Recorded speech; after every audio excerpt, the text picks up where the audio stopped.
Falsely accused, disowned, and betrayed by my family, how the truth finally came out after 5 years. Okay Reddit, this is gonna be a long one.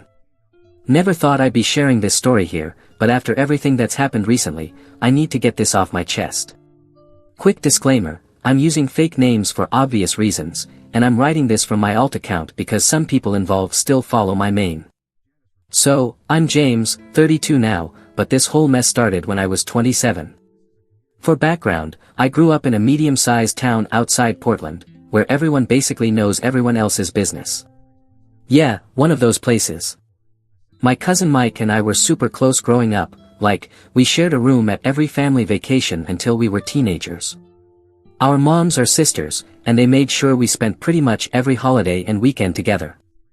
Mike was marrying Katie, who lived literally 3 houses down from us growing up. Her family moved to our street when she was 8, and I was 10, and our families just clicked instantly. You know how some neighbors become basically family? That was us. Katie's parents would watch me and Mike when our parents were working late, we'd have joint BBQs every summer, that sort of thing. Katie was like my little sister. She'd come to me for advice about boys in middle school, and I helped her with math homework, okay, more like we struggled through it together, lol.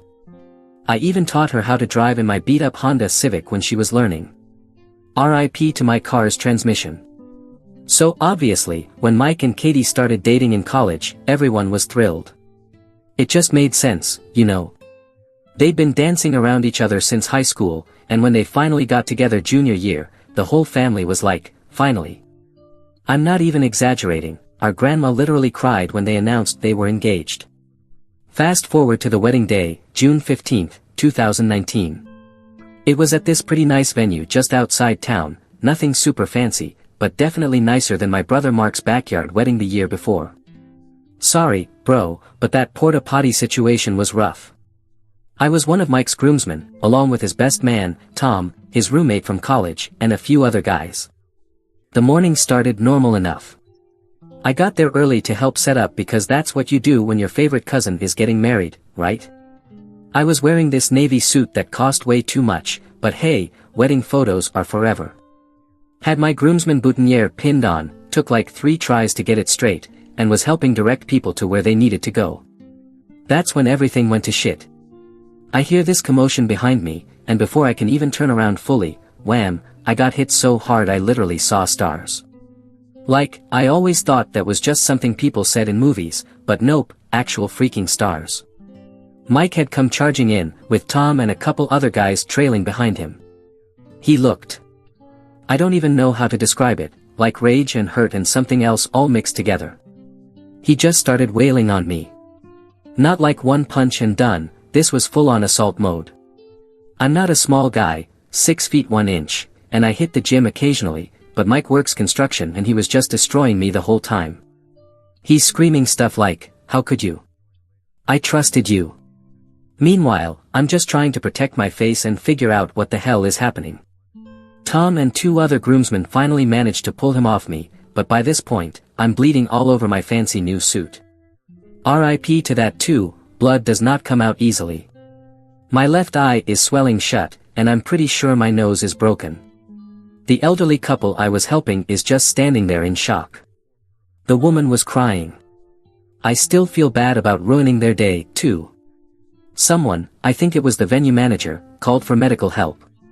They wanted to call the cops too, but I managed to say no through my busted lip. Like, even though I had no idea what was happening, this was still Mike. We grew up together. No way was I getting him arrested.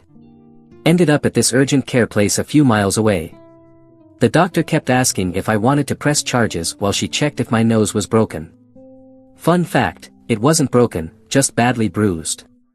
Still have a tiny bump there though. She gave me this ice pack that was so cold it almost hurt worse than the punches. Okay, not really, but damn, those medical ice packs are no joke. That's when I got the text. You know those moments in movies where the character looks at their phone and their whole world changes? Yeah, it was one of those. A message from my dad, wedding's cancelled. Clear your stuff out of the garage by tonight. Quick context, I'd moved out years ago, but kept some stuff stored at my parents' place, boxes of childhood memories, some sports equipment, photo albums, basically the stuff you can't fit in a small apartment but don't want to throw away. Nothing major. But the way he said it, that's when I knew something was seriously wrong. Called my dad immediately, straight to voicemail. Same with Mom. My sister wouldn't pick up either. The only person who answered was my brother Mark, and all he said was, "How could you do this to the family," before hanging up. I'm sitting in urgent care with an ice pack on my face, looking like I just went 10 rounds with Mike Tyson, and nobody in my family will answer their phones. The nurse keeps giving me these sympathetic looks while I'm trying to call everyone I can think of, probably thinking I'm some guy who got in a bar fight at 11 a.m. wearing a suit. Yeah. Finally decided to just drive to my parents' house. Quick side note, trying to drive with one eye swollen shut is not fun. Do not recommend. Had to keep turning my whole head to check my blind spot, probably looked like some kind of deranged owl to other drivers. Pull up to my parents' place, same house I grew up in. Typical suburban setup with the faded blue paint. Mom's been promising to redo it for like 5 years. My sister Jenny's car is in the driveway, along with my brother Mark's pickup and my parents' vehicles. Great. The whole family's here. This should be fun. Walking through the garage, still had my key at this point, and head into the kitchen. You know that feeling when you walk into a room and everyone stops talking immediately? Yeah, multiply that by about 1,000. Mom's sitting at the kitchen island, Dad's by the coffee maker, Jenny's on her usual spot on the counter, she's 25 but still sits there like she's 12, and Mark's leaning against the fridge. First thing Mom does is gasp. Not like a subtle gasp, full-on soap opera style, "Oh my God. What did Mike do to your face?" Then immediately follows it with, "But how could you, James? How could you do this to the family?" The whiplash from concern to accusation gave me an even worse headache than I already had. That's when they finally tell me what's going on. Apparently, I've been having this steamy affair with Katie. Yes, that Katie, the girl who used to make fun of my acne in high school, the one who helped me pick out my first real girlfriend's birthday present, the person who literally called me her big brother in her college graduation speech. According to them, we'd been sneaking around for months. I literally laughed. Like, actually laughed out loud, which, pro tip, don't laugh with a split lip. Hurts like hell, but it was just so ridiculous, I couldn't help it. That's when Mark, my own brother, who was best man at my wedding before my divorce, whole other story, not relevant here, grabs this duffel bag from behind the couch and throws it at my feet. "Get your stuff and get out," he says, trying to sound all tough, like he's in some movie. The bag's got maybe half of my stuff from the garage. Found out later he just grabbed random things, got my old baseball cards but left all my photos from high school and college. Thanks, bro. I tried explaining, obviously. Kept saying this was insane, asking for proof, trying to understand where this was even coming from. Dad just kept shaking his head, saying stuff like, "We trusted you," and "How could you do this to Mike?" Mom wouldn't even look at me.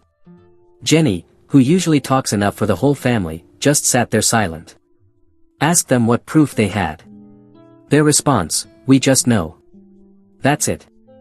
That's literally all they had, no screenshots of texts because there weren't any, no photos of us together except, normal family photos from the last 15 plus years, nothing. They just knew. The worst part, these are the people who know me, Mom and Dad, who raised me to always tell the truth, who literally grounded me for a month in 8th grade when I lied about finishing my science project. Jenny, who used to come to me with all her problems because I was the reasonable one in the family. Mark, who I helped move apartments 3 times because he's too cheap to hire movers. They all just decided I was guilty. No questions asked. I tried calling Katie, straight to voicemail.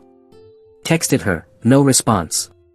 Called her parents' house, yes, they still had a landline. Mr. H answered and told me if I ever called again, he'd call the police. Real Christian behavior there, Mr. Everyone deserves forgiveness. I left my parents' house in a daze. Didn't even grab the bag Mark threw at me. Just got in my car and drove. Ended up at Murphy's, this bar downtown I'd been going to for trivia night every Thursday for like 4 years. The bartender, Dave, takes one look at my face and starts pouring my usual whiskey sour. Basic, I know. Then Mike's college roommate walks in for his shift, sees me, and suddenly Dave's telling me I need to leave. Apparently, I'm not welcome there anymore. Cool. Real cool. I drove home to my apartment, tried calling Katie again, nothing. At this point, my phone's blowing up with texts from random family members and family friends. Everyone's got an opinion. Everyone knew we were too close. Suddenly, every time Katie and I hung out or talked was suspicious. That time I helped her move apartments after college. Obviously, we were hooking up. The fact that her boyfriend at the time helped too. Conveniently forgotten. Had to turn my phone off. Just sat there in my dark apartment with a bag of frozen peas on my face. The ice pack from urgent care had melted. Trying to figure out how my entire life had imploded in the span of about 6 hours. Called in sick to work for Monday. How do you explain to your boss that your face looks like a professional boxer's punching bag because your cousin thinks you're sleeping with his fiancée? Yeah, that's not a conversation I wanted to have. The next few weeks were absolute hell. You don't realize how interconnected your life is with your family until they all suddenly decide you're dead to them. Quick example, I tried to go to my regular gym on Monday morning, figured exercise might help clear my head. Guess who's there? Mike's workout buddy Steve, who apparently now manages the place. Suddenly, my membership is being reviewed, and I should try a different location. It's like the whole town was playing this twisted game of 6 degrees of separation, except it was 6 degrees of ways to screw over James. My regular coffee shop barista. Katie's cousin's best friend. The local grocery store owner. Goes to church with Mike's parents. Even my freaking dentist canceled my cleaning appointment, his kid plays Little League with Mike's nephew or something. Work wasn't any better, either. I had to explain to my boss why I looked like I'd been in a bar fight. Tried to keep it vague, but of course, Susan from accounting overheard. By lunch break, the whole office knew.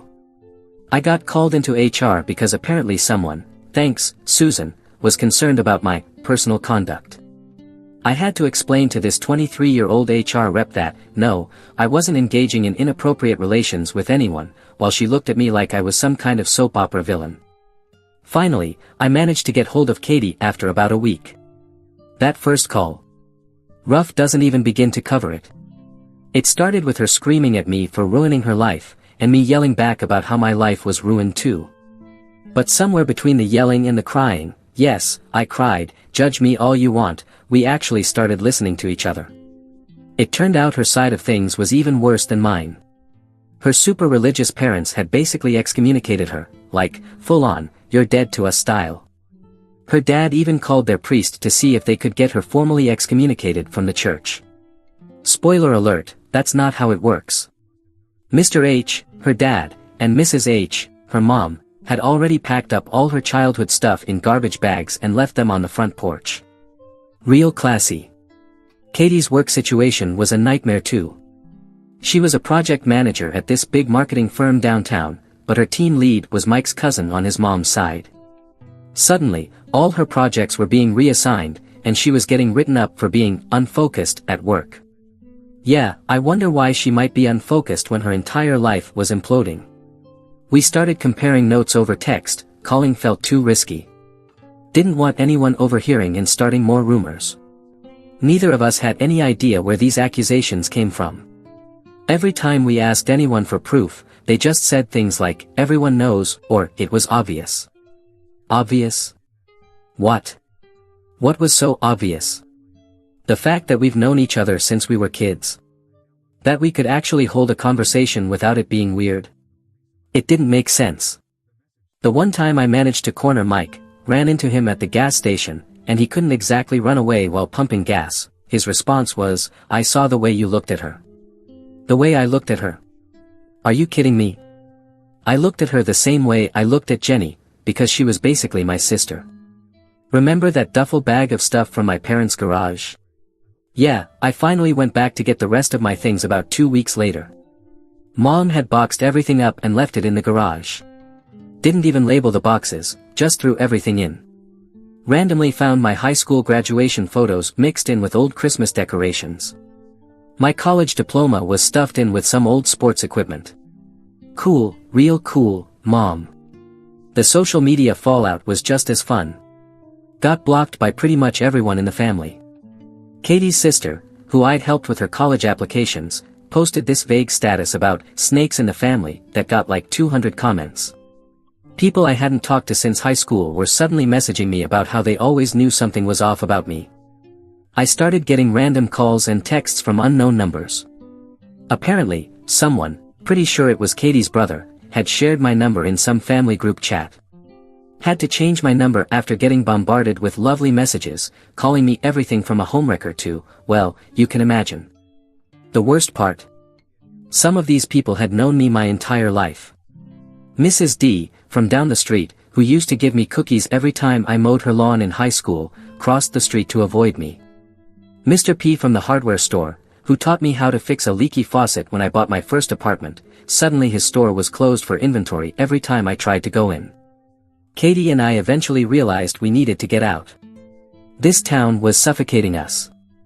Everyone had already decided we were guilty, and nothing we said or did was going to change their minds.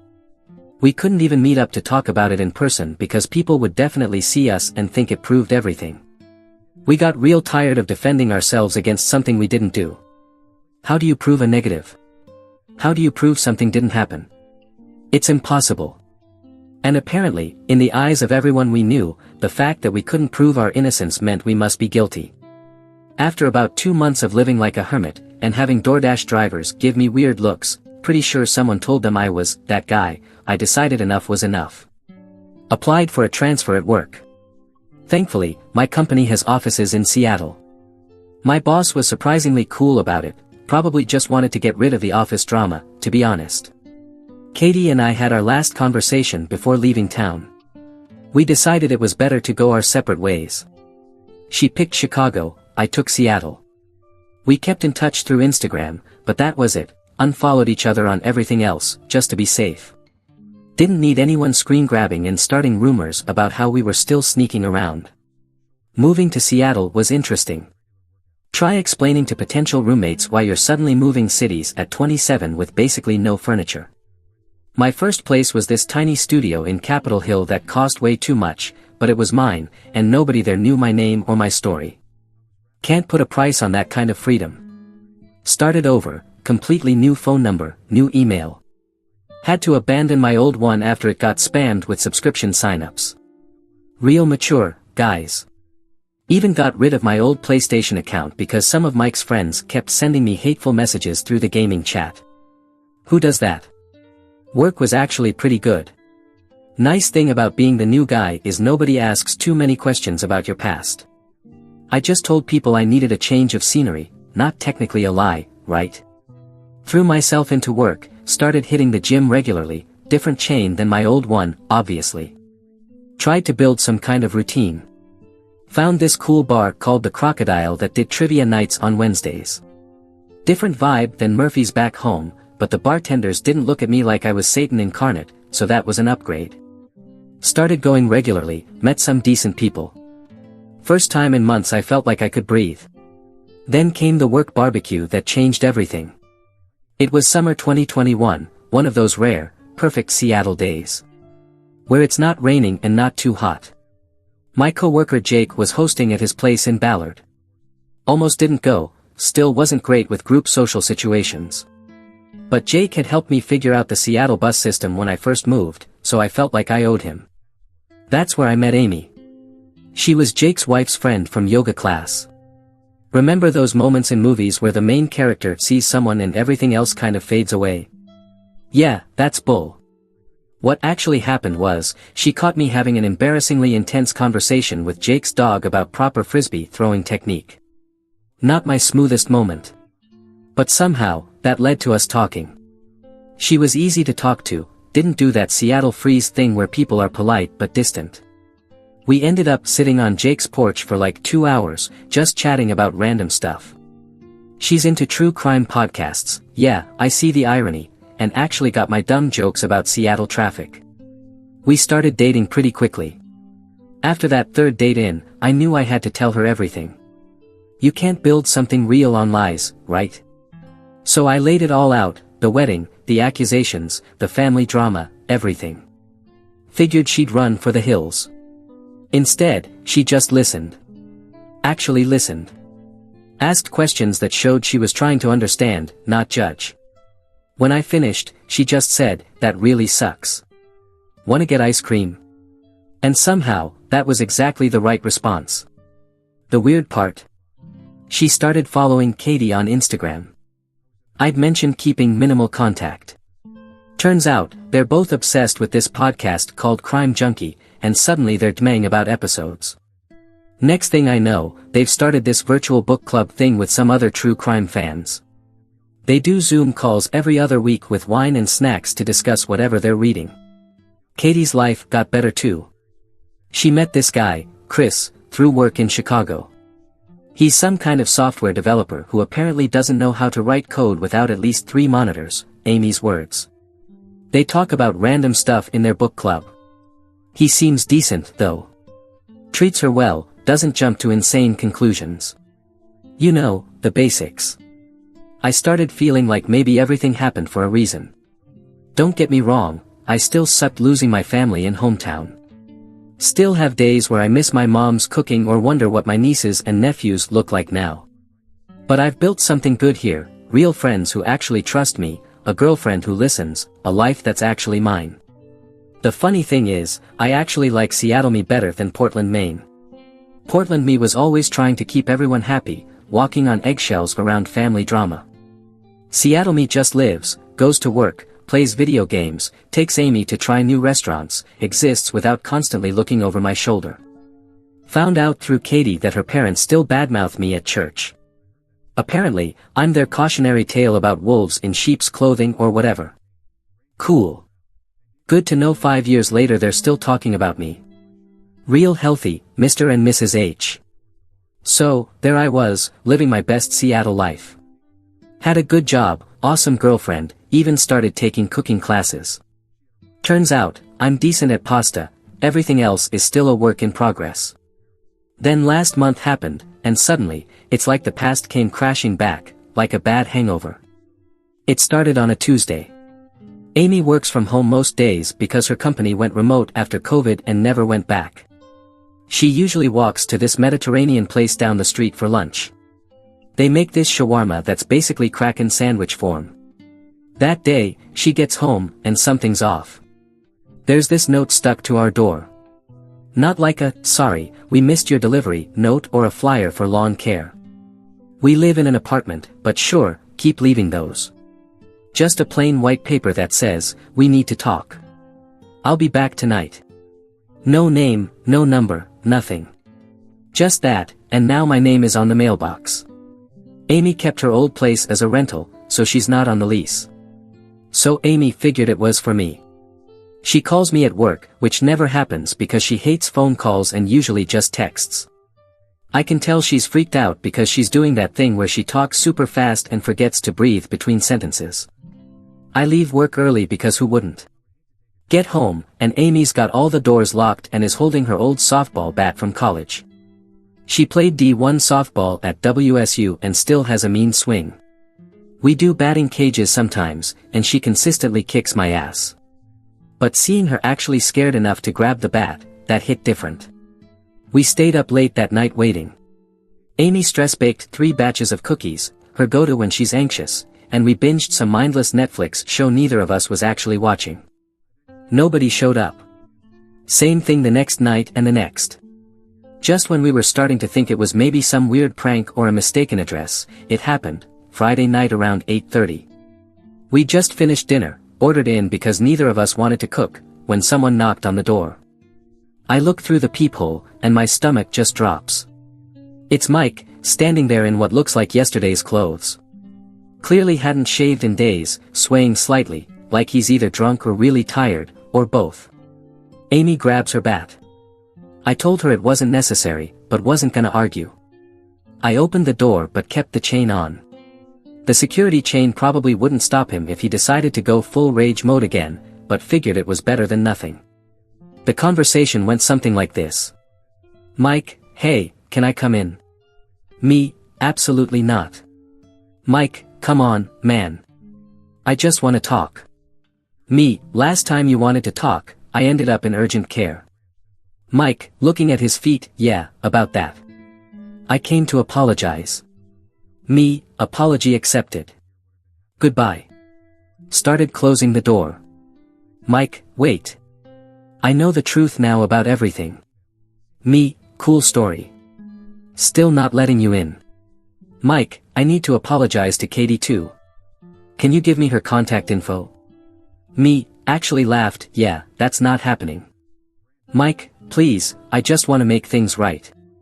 Me, you had 5 years to make things right.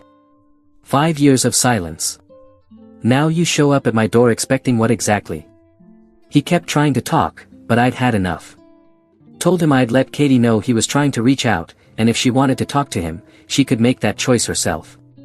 Then I shut the door. Through the door, I heard him yell something about unblocking my mom because she wanted to talk. Went back to the living room where Amy was still holding her bat like she was ready for baseball season. Called Katie right away, figured she needed to know Mike was suddenly trying to make contact. She was as thrown as I was.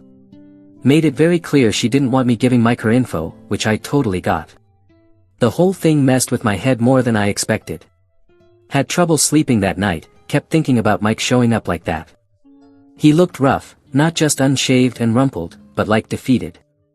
Not the same guy who tried to rearrange my face 5 years ago.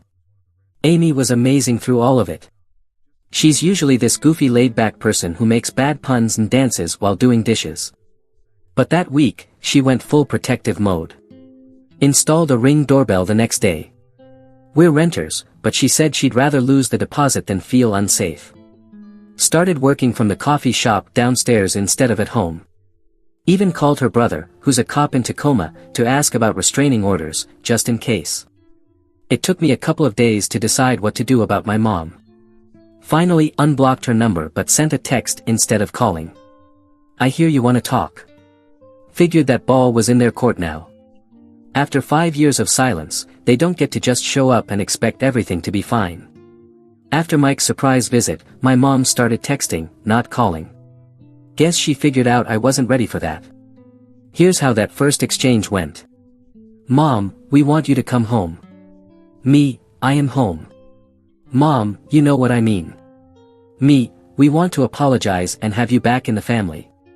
Me, what brought this on? Mom, we know what really happened now. Me, only took 5 years. Cool. Yeah, I was being petty. Sue me. Finally, after some back and forth, she spills it, 2 years after the wedding, that wasn't Mike married to Jessica. She was this girl from his gym. Turns out she's the one I saw at Katie's wedding, the bridesmaid sitting alone, looking uncomfortable. Makes sense now. Their marriage was apparently a disaster from day one. Constant fighting, trust issues, the works. During one of their bigger fights about 6 months ago, Jessica let something slip. Said something like, I didn't wreck Emily's relationship just to spend my marriage hearing about her. Yeah, let that sink in. Turns out, Jessica had made the whole thing up, all of it. She had a thing for Mike, saw how close he was with Katie, and decided to remove the competition. Told Mike she'd seen Katie and me together, fed him all these details about supposed meetups and secret messages, but when Mike demanded proof, she couldn't provide any because, you know, it never fucking happened. And here's the kicker, when Mike brought these accusations to the family, everyone just believed it. No questions asked. Their logic, Mike wouldn't ruin his own wedding unless he was sure. Because apparently, being sure means taking the word of some random girl from the gym over people you've known your entire life. Not one person in either family stopped to actually talk to me or Katie. Not one person asked for proof. Not one person thought, hey, maybe we should hear their side before we completely destroy their lives. The worst part. Jessica apparently had a history of this stuff. After everything came out, Mike's friend Tom, remember him, he remembered she'd done something similar at her last gym. Accused a trainer of harassment when he wouldn't leave his girlfriend for her. But nobody thought to check into that before my face became Mike's personal punching bag. Katie's taking it even harder than me. All those church people who treated her like she was walking sin, her parents who literally threw her childhood memories in garbage bags, her boss who made her life hell until she had to quit. None of them bothered to verify anything either. Here's a fun timeline for you. June 2019, wedding day disaster. July 2019, Katie and I both leave town. December 2019, Mike starts dating Jessica. March 2020, they get married. August 2021, I meet Amy. September 2024, Jessica finally admits she made it all up. October 2024, everyone suddenly wants to apologize. 5 years. 5 whole years of being the family pariah. 5 years of missing birthdays, holidays, weddings, births. 5 years of my nieces and nephews being told, Uncle James is a bad person, all because some girl from the gym couldn't handle the fact that my cousin was happy with someone else. Amy's been my rock through all this. When I told her what happened, she just sat there for a minute, then said, "So what you're telling me is that your entire family is dumber than a box of rocks." Made me laugh for the first time since finding out. Katie's response was less humorous. Direct quote from our phone call, "They can take their apologies and shove them where the sun doesn't shine. Tell us how you really feel, Katie." The worst part isn't even the lie itself. It's how easily everyone believed it. These people who've known me since I was born, who watched me grow up, who supposedly loved me, they all decided that this story about me and Katie made more sense than the truth. My mom keeps sending these long texts about how sorry they all are, how they should have known better, how they want to make it right. Dad even tried calling, blocked that real quick. Jenny's sending photos of her kids with guilt-trippy captions like, they want to meet their uncle. But here's the thing, you can't just press reset on 5 years of treating someone like garbage. You can't just say, "Oops, our bad," and expect everything to go back to normal. Trust is like a mirror. Once it's broken, you can try to piece it back together, but you'll always see the cracks. I will keep you updated, guys, if anything happens. Thanks for reading. Final update, well, Reddit, this is it. The final update. Katie and I decided it was time to face the music, back home, agreed to meet with both families, but on our terms. I picked a neutral location, this coffee shop downtown that neither family had any connections to. Katie was too anxious to fly back just for this, so we set up my laptop with her on Zoom. I had her on speaker, but her video was off. She wanted to hear everything but didn't want to see their faces. Can't blame her. The gang was all there, my parents, Mike, Jessica, looking like she'd rather be anywhere else, Katie's parents, my siblings, even Tom showed up, probably feeling guilty about the whole best man who didn't stand up for me thing. Before anyone could start with their apologies, I laid down some ground rules. Katie can hear everything. She can choose to speak or not. If she disconnects, meeting's over. Nobody touches me, looking at you, Mike. No religious guilt-tripping, that was for Katie's parents. First up was Jessica. She looked, well, rough. Marriage troubles aren't doing her any favors. Her big explanation. She was in love with Mike and thought Katie didn't deserve him. That's it. That's literally her reason for blowing up multiple lives. Not some big misunderstanding. Not a case of mistaken identity. She just wanted my cousin and decided to napalm everyone else's lives to get him. Mike tried to apologize for the punches, actually, but who's counting? He said he should have known better than to believe Jessica without proof. No shit, Sherlock. You think maybe confirm stuff before you go all WWE on your cousin's face. Then came the parents. Both sets. This was interesting. My mom tried to hug me when I walked in. I stepped back. The look on her face, like I'd slapped her. Yeah, well, maybe remember how it felt when you packed up my childhood photos like they were trash, Mom. Katie's dad started in with some biblical forgiveness stuff until Katie unmuted herself and shut that down real quick. Her exact words, "You threw my things in garbage bags and left them in the rain. Don't you dare quote scripture at me." Never heard Mr. H speechless before. It was kind of amazing. My sister Jenny cried about how much her kids ask about me. Cool story, sis. Where was this concern when you were helping Mom pack up my stuff, when you blocked me on everything, when you told people at church what a horrible person I was? Here's the thing about family. They're supposed to be the ones who know you best, who trust you most, who at least give you the benefit of the doubt. But every single person in that room chose to believe the worst about me and Katie. No questions asked. No proof needed. Just straight to, yep, they're obviously secret lovers. Let's destroy their lives. So I told them exactly that. Told Jessica she built her short-lived happiness on other people's pain. Told Mike that his lack of trust destroyed more than just his relationship with Katie. Told both sets of parents that they showed us exactly how conditional their love was, and now they get to live with that knowledge. Katie spoke up at the end. She was calm, which was somehow worse than if she'd yelled. Just said, the worst part isn't that Jessica lied. It's that none of you thought we were worth the truth. You threw us away based on nothing but gossip. That says more about you than it ever did about us. Then she disconnected. Meeting over. My parents keep trying to fix things. Mom's sending these long emotional texts about family and forgiveness. Dad's apparently telling people he's giving me space. Thanks, Dad. Only 5 years late on that one. Katie's parents suddenly want to come visit her in Chicago. Yeah, good luck with that. But here's the thing, Amy and I have built a life here. A good one. Got a ring hidden in my sock drawer. Don't tell her, but I'm proposing next month. Katie's happy with Chris. We've both got real friends who actually trust us. Jobs we like. Lives we built from scratch. Sometimes the family you choose is better than the one you're born with. Sometimes broken things shouldn't be fixed. And sometimes the best revenge is just being happy without the people who threw you away. So that's it, Reddit. That's how my cousin's wedding destroyed my old life and accidentally led me to a better one. Thanks for coming along for the ride. Edit, holy crap, this blew up. Thanks for all the awards. Edit 2, yes, I'll update after I propose.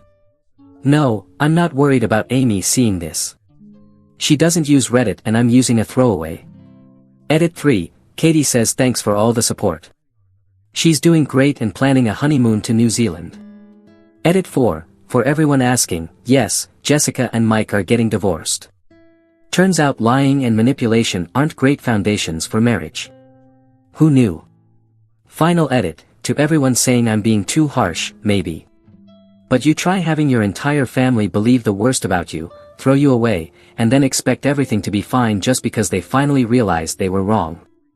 Some breaks can't be fixed with a simple, sorry.